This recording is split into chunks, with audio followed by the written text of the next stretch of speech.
Let me show you how to create an amazing ad.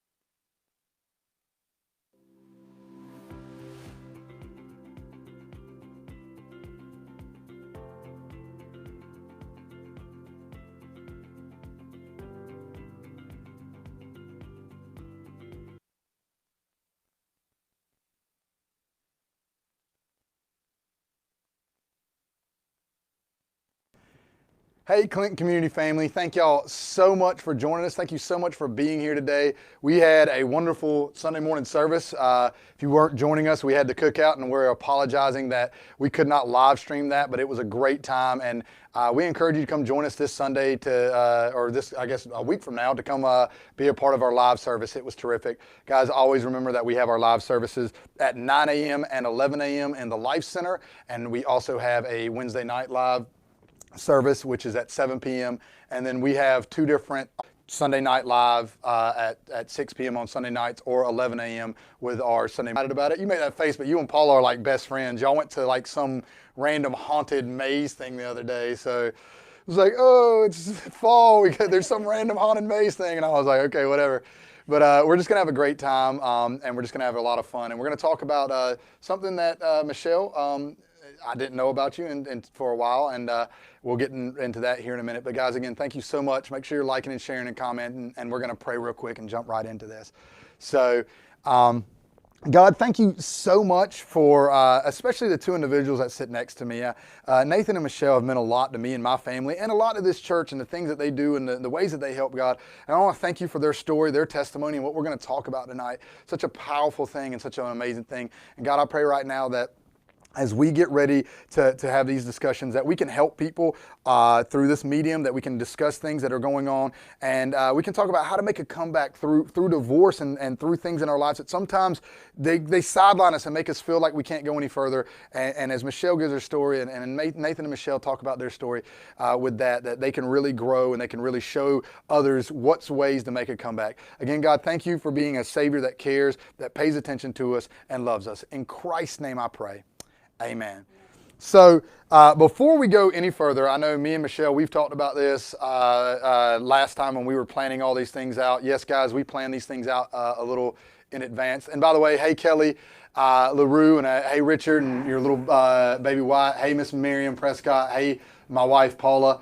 And we're just excited for all y'all to be here. But we talked about this as we were planning out the whole month of how to make a comeback. And I told you that Adam was going to go first, and he was going to talk about PTSD. I know Nathan, and I'm not asking you to share too much. I know you're the not as extroverted person. You're sort of like how my wife is, and Michelle's the opposite side. But I know you've dealt with PTSD, and Michelle wanted to share a little bit of the flip side of that is how spouses deal with it. So when you listen, I guess I'm assuming you watch Adam stuff. When you listen to it and everything, like, what's some similarities and what's some stuff that you've dealt with and that y'all dealt with, and what's some advice that you'd like to give with all that stuff? Well, so I say the advice is, especially with being involved in a church, having friends around you and surround you, because whenever like he was going through it, then I felt like I was going through it too. Do you know what I mean? So it was like, I was able to have that outlet in order to have like friends to talk to. And let me see if your mic's on. It's green. It's green? Okay. Yeah. Are y'all still getting sound? Someone said sound went out. I don't know if it froze. Okay, cool deal. All right, continue. So like, for example, like whenever I first like came here, I had Candace Coleman. Yeah. I'd heard like for somebody that was going through it. So I feel like whenever I was watching Adam, I was like, I'm glad that he brought up like Crystal, because some of the spouses, that's what made me think about it. Like some of the spouses are like, but what about us? Yeah. You know what I mean? Because most people, I mean, not to downplay that at all, but it's kind of like the spouses kind of feel like that they're like, well, who do we have? So it was so good to hear Adam talk about how Crystal like lifted her up, and then like I had like Candace for me, and then she had me for her too. So it's kind of like we. And then even, it doesn't have to be military. Yeah. It's so weird how that... It's been pigeonholed as just a military thing. A little bit, yeah. PTSD is just for the military people, but it's as Adam talked about, it is a wide spectrum of people. Like there's first responders that have PTSD from seeing horrible wrecks and things like that too. But that's why I feel like it's really good, because a lot of people think that it's because you have to go through that, but really it's like because you're the spouse, it's kind of like the rub off. So I'm glad that he brought that up. So and it's shared with this, because then you have somebody to come and talk to. Like, you can come and talk to me. And you have Crystal White and things of that nature. Yeah. So and I think that's important. That's why I really like that. I wanted to say that. And that's awesome. And because, like I said, I think it's one of those things, spouses go through things together. You know what I'm saying? And Crystal had to deal with some of the difficult fallout with what, was going on with them. But, she also was strong enough. And some of the things that we're going to talk about with you here in a minute. But I think it's important to realize that when it comes to the PTSD and the things of that nature, especially when you have spouses involved, that one of the biggest things is that y'all work together, and that it's a give and take. I mean, you had to learn new things, he had to learn new things and work together. So I think it's amazing. But we're going to get to our main thing, I guess, that I wanted to talk to you about, and I thought was cool. So I knew you for about a year and a half. I mean, we were going over and having dinner at y'all's house. We were all hanging out and chilling. And one day you randomly said something about my first marriage. And I thought you were joking. I thought it was one of those things like you were saying that as like, when I leave Nathan, my first marriage. And I was like, what do you mean your first marriage? And you were like, oh, you didn't know? I was married before Nathan. And I thought you were joking. I still was like, no, you weren't. And it was one of those things that it really blew my mind, because you and only one other person I've met in life that I've seen and I've talked to and things of that nature, I never knew until I was told. Like the two, you said, hey, I was married. And it stood out to me, because typically if you meet someone that is in their second marriage or maybe even a third marriage, when they talk about stuff, they always bring up, well, my first husband was like that, and my second husband, they have this baggage and all this emotions and all these things that bring up stuff, and it's like you didn't have any of that. Maybe you did, but you weren't as, it wasn't, and it just really impressed me, because I was like, I remember leaving with Paula, I was like, did you know Michelle was like married before Nathan? And she goes, oh yeah. I was like when? Like, when did that all happen? So, like, I sort of want to hear that journey. Is like, you in a lot of ways embodied, like, hey, I say I got over it, but you really did get past that, so much so that it was almost like it's not a mark of you anymore. It's not like I'm a divorcee who got remarried. It was like, I'm Michelle and I'm with Nathan and we're one. Like, sort of take us through some of that story. Okay. What happened? Well, I'll say I was 18 years old and I met this fella that I thought I was in love with. And even my dad tried to warn me before walking down the aisle. He's like, are you sure about this? So he knew something. You know how that goes. You have to learn it for yourself, unfortunately. So I married him, and then 4 months into the marriage, like it was good, and I thought that everything was fine, but he was addicted to pornography. Okay. And I found out a way, like I walked in on him or something, And then I tried to, because I was, being a Christian, I knew that you had to work on your marriage, and I prayed about it. I went to church about it. I talked to people there. So for a year, I tried to, I don't know how to make it work or something. Make it work, because not only did I feel ashamed, but I felt bad for my parents too, for doing all that stuff. But so that for that time. And then I tried to, I don't even know what else I tried to do, but it was like a year and a half where I tried. I tried to to take him to church and say, you can't do it, and then do the exact opposite and say, well, we'll do whatever you want to do. And it was like, it was a horrible situation. And I'll have to say, my grandfather is the one who talked to me and told me that, it was okay. Do you know that? I feel like in that situation, when you're young like that, you feel like you're letting not only God down, but you're letting everybody else down. But to have him say that it was okay, then that helped my overcome. Yeah. And then, boot him to the curb. And of course, my parents were like, yes, let's get rid of him. And then and that was, we had lived in Virginia. and it was like you had to like do your own divorce or something. Yeah. And I like found a friend that had a divorce, and I wrote it myself. Really? Yes, I wrote it all myself. And like you had to be divorced, separated for a year, and then like 8 months later, I met Nathan while I was still separated. Yeah. Who my husband at the time was still like calling me, and then I was dating him, and like he didn't even know that I was married. So after I dated, by the way, right, seriously, he didn't know, but then he was like, well, whatever. And my parents like met him, and they loved him. And then April 1st, my divorce was finalized, and then April 5th, he said, "Hey, you want to get married?" Yes. I didn't want to wait around and waste time. Yeah, I'm going to make this happen. I want to get my years in. I was divorced for 5 days. Oh, okay. Remarried. All right. Did y'all like go right then and there or something? Or? Yeah, he called me. Go ahead. I was working at Sam's Club. Loved the job, but I changed tires. I worked in the tire department. Yeah, okay. I called her up. I was still in my my Sam's Club tire outfit. Yeah. And I just like, hey, you want to go, get married? And the only person that could marry us was the sheriff.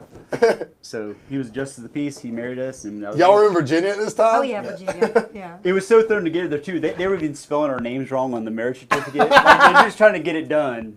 I guess it was the end of the day. Like, all right, guys, this is the last one we're doing today. Let's go on and move along. Yeah. Man, it's crazy. So it sounds like a whirlwind of a bunch of stuff. So you go through all that craziness, you do all that, you and him meet, y'all date for a while, you get married. What's the... Well, let's go before we get married though. Yeah. Because when I told him, when it came out that I had a husband, or I was going through a separation, Yeah. that's when I had a list. I mean, a list. Do you remember this? I had a list. I was like, you can't do, this is what I went through. Whenever he found out, then I let it out. I Yeah. was like, this is what I went Here you through. go. This. Yeah. Did you remember? I mean, yeah. I was like, look, I have been. It was bad to me. It was like super bad. Like abuse. It was PTSD. It was traumatic. Right. It was yeah. traumatic. It was like emotional abuse. Mm-hmm. It was bad. So I was like, this is what I need, and this is what you can do. And he's like, yes. And like, so I'm going to say for the first 2 years of our marriage, I feel like I would always hunt for you to do something wrong.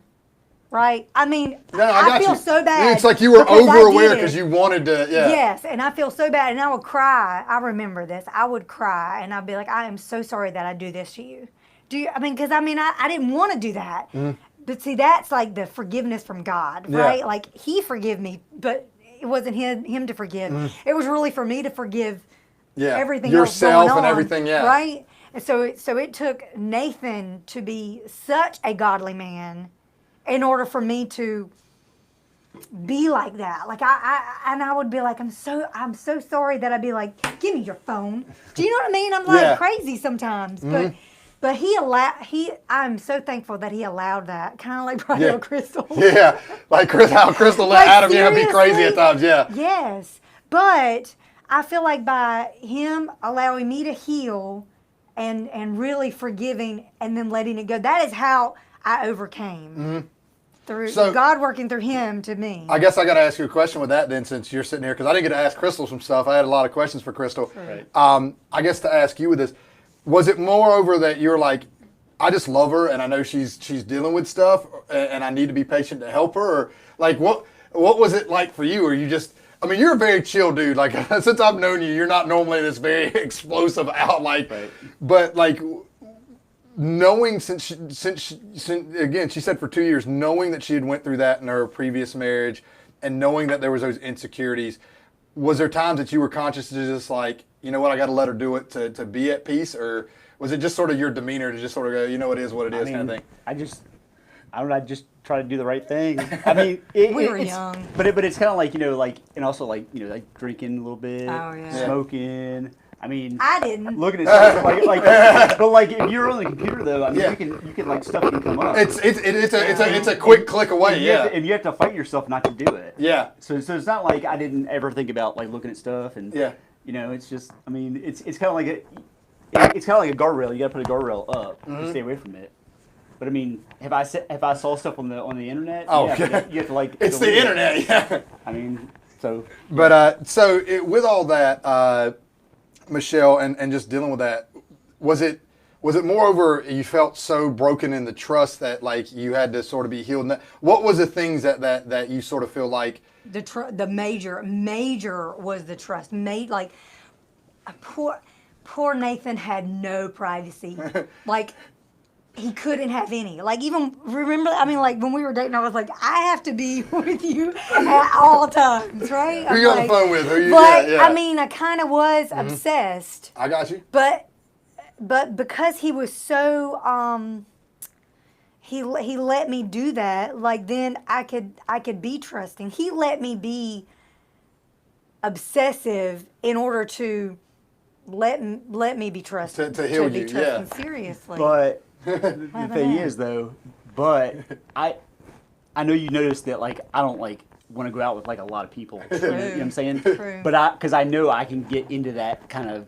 Yeah. That stuff, especially being in the military. Yeah, a military It's like person, yeah. You know, you're away from home, you do whatever you want. Yeah, exactly. And no one's going to say anything to anybody. Yeah. It's kind of like, I'm always like worried about that I'll fall into the wrong, the wrong group. So it's a good balance for both of you that her having to deal with that sort of helped balance right, you out and I know too. she's like really emotional, towards something like that.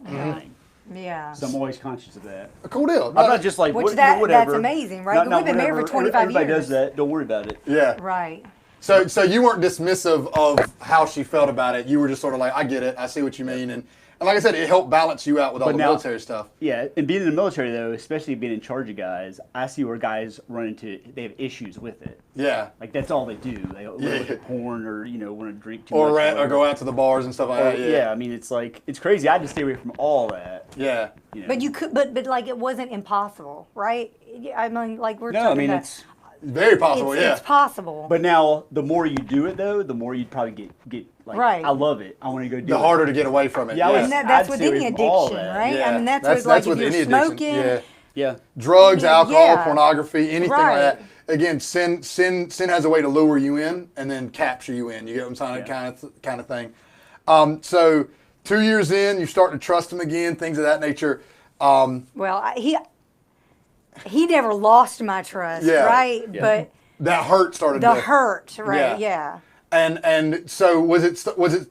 Did it become weird? Was there like, I hate to say, was there ever like this weird phase where you're like, well, I don't have to look at his phone, but it feels weird that you're starting to let those guards down? Or? I don't know. I mean, it just evolved. I mean, it's been 25 years. So I just remember that first year or so. But I try to be very conservative too. I don't get on like a lot of social media or anything. Yeah, well, social media is bad. We were talking about that just a minute ago. So, but like thinking about myself now and talking to a girl that was going through it, actually, not even. It's like I don't even want to talk. I would rather talk to the fellas, right? Because like I feel like guy porn is, it's a bad thing, right? Yeah. But then there's also the girl. To me, it's the girl side is like the fairy tale movies that people watch that are like the guy should come in and swoop them up and all that. That to me is like a fantasy that guys can't live up to, where the porn is a fantasy that the girls can't live up to. Yeah. Like y'all stop both, right? Like you have to become friends and be friends. And let it grow. Mm-hmm. Because if you go into this fantasy world either way, that's where I feel like it just gets in trouble.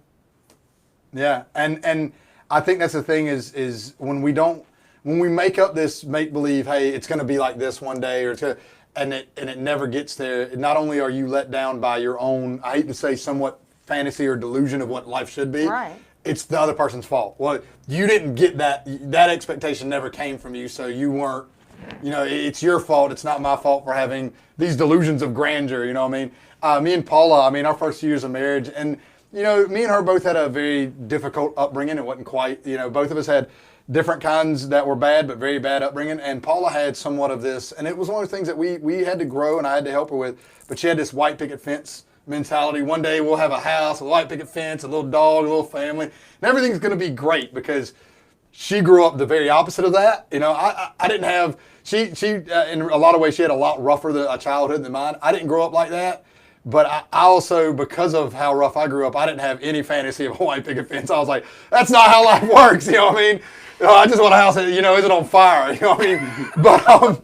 But she had that, and it was like that in a lot of ways of when we didn't have the white picket fence, when God challenged us, because a lot of us was one of those things, God stretching us in our marriage, of like having people move in with us that didn't have nowhere else to go, and Paula was like, one day I want the white picket fence. I was like, you gonna throw that? That's a fantasy that you gotta throw away, because if we never get there, that's my fault. You know what I'm saying? Like, I'm the bad guy, and I don't mean to be the bad guy. And I agree. I think too many times people get into relationships looking for, well, this person's going to heal me. This person's going to be the thing that fixes what's broken in me. This is the person that's going to... And in reality, that person can't do that. Right. They're human. Yeah. That's it. And in reality, they're probably going to break some... And not in a mean way, but the humans fail each other. They're going to accidentally break a different part of you. And you're going to be broken in two different ways now because you relied so heavily on them. Right. And... I just, like I said, I love the way you talk about it. It's not that I love Nathan was like, well, I was just trying to be chill with you. You know what I mean? But you would hear the funniest thing though. I swear it was the week before we met online. Yeah. I was telling my friends, because I go up with my friends, party, do whatever. Yeah. I was telling them, man, this is the best time in our lives. I'm never getting married.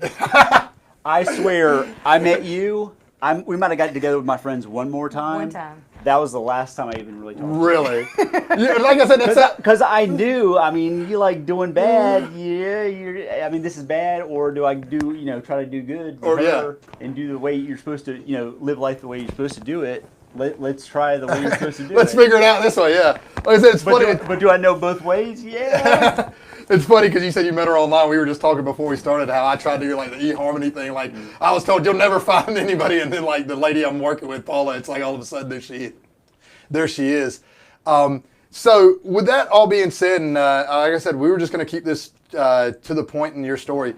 What are some things, Michelle? I guess Michelle and Nathan, y'all can sort of throw out the ideas. What are some advice you would give some people maybe that either have went through a divorce and trying to get back, or maybe dealing with someone that you're in a relationship that has some baggage that sometimes, for some people, man, what she's talking about would have been like, nope, I'm leaving, you're crazy. Yeah. Like, what's some advice that y'all would like to give? First of all, Michelle Gainey said, there's a lot more drama and baggage when you have kids. That is not my testimony. Yeah. I didn't have any children.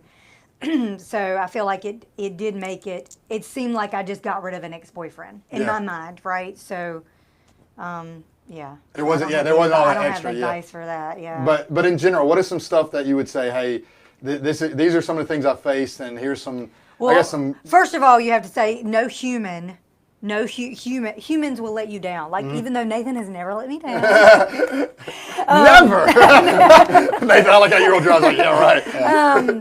But because in the military we went to different counseling. The National Guard gave us like weekends away, which was awesome. Like and one of their things, that was a Christian one, and it was like how the triangle shape. So like if you're going to God and you're going to God, guess what? Y'all are going to be together. Yeah. If one of them's not going to God and one of them is, y'all are going to be far apart. So you have to be on the same path. I think that we try to stay on each other's, paths to the same.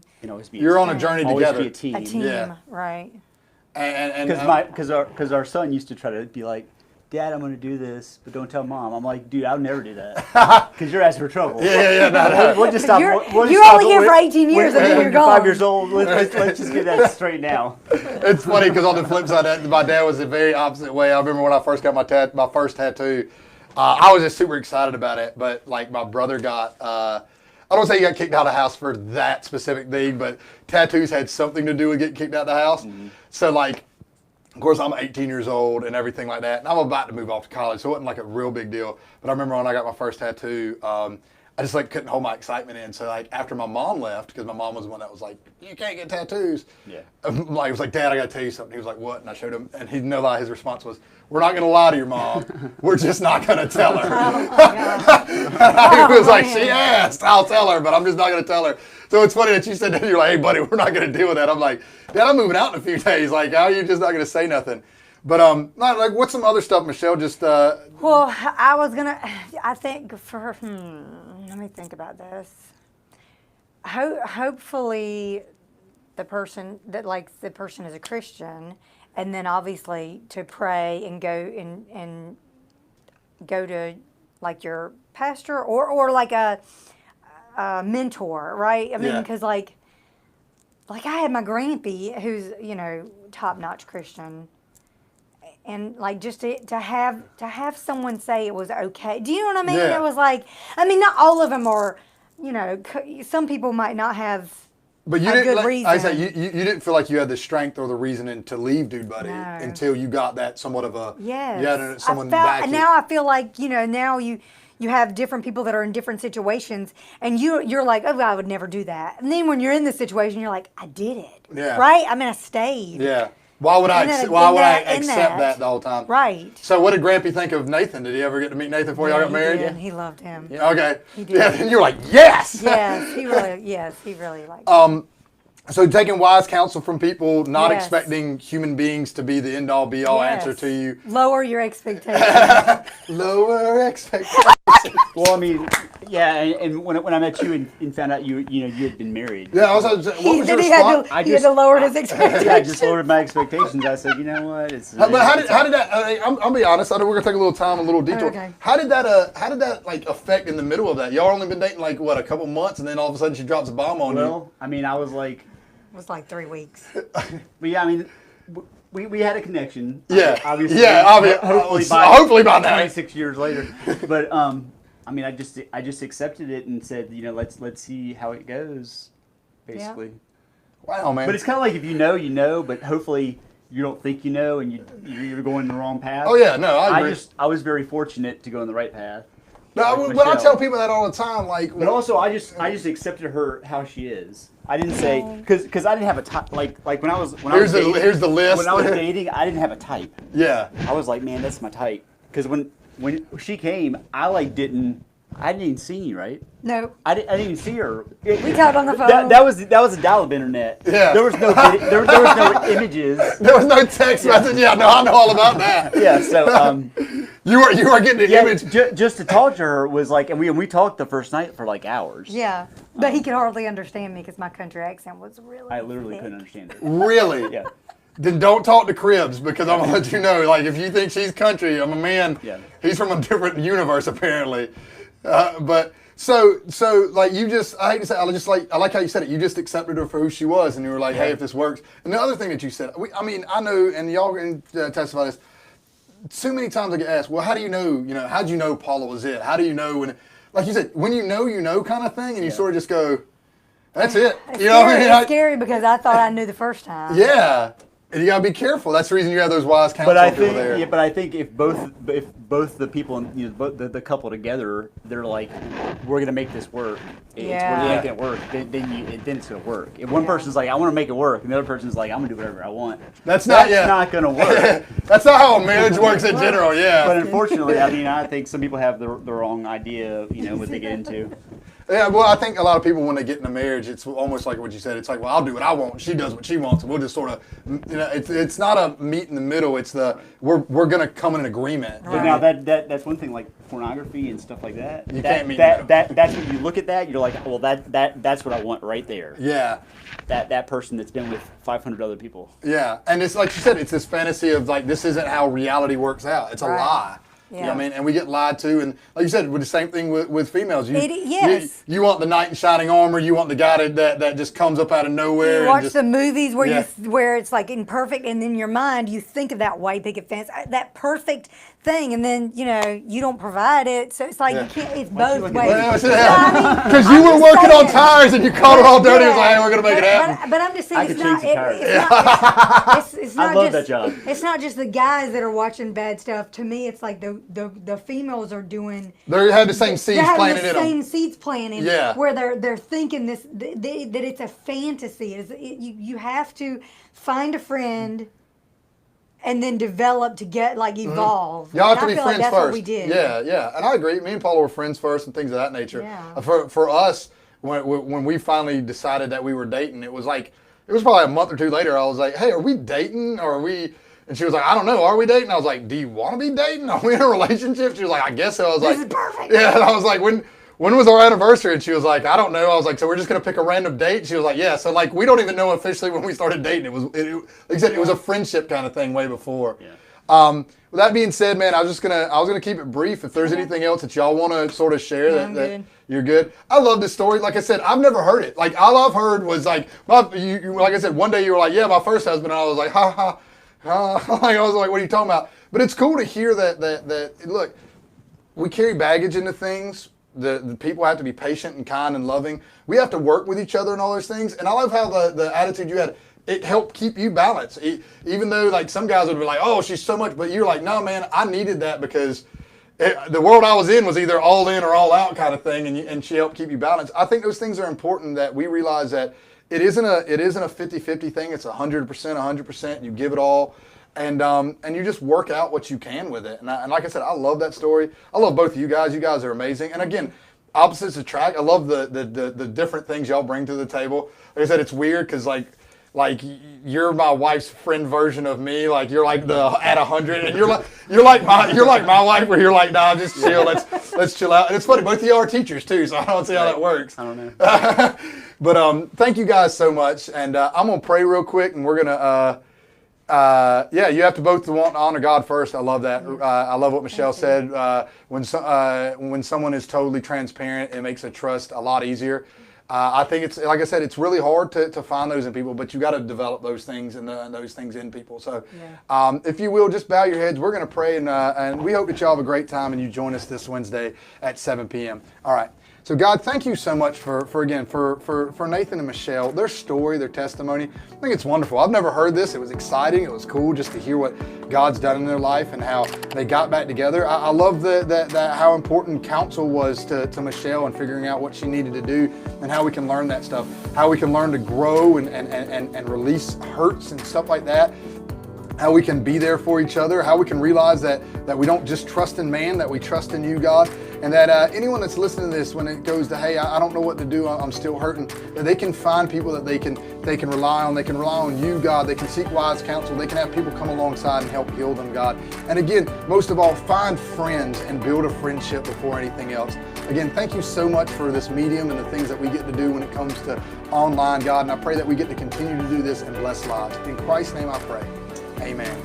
Guys, thank you so much again for joining us. If no one's told you, I want to tell you, we love you. We believe God has a great, great plan for you. And we believe God is going to do that plan in your life very soon. And God bless.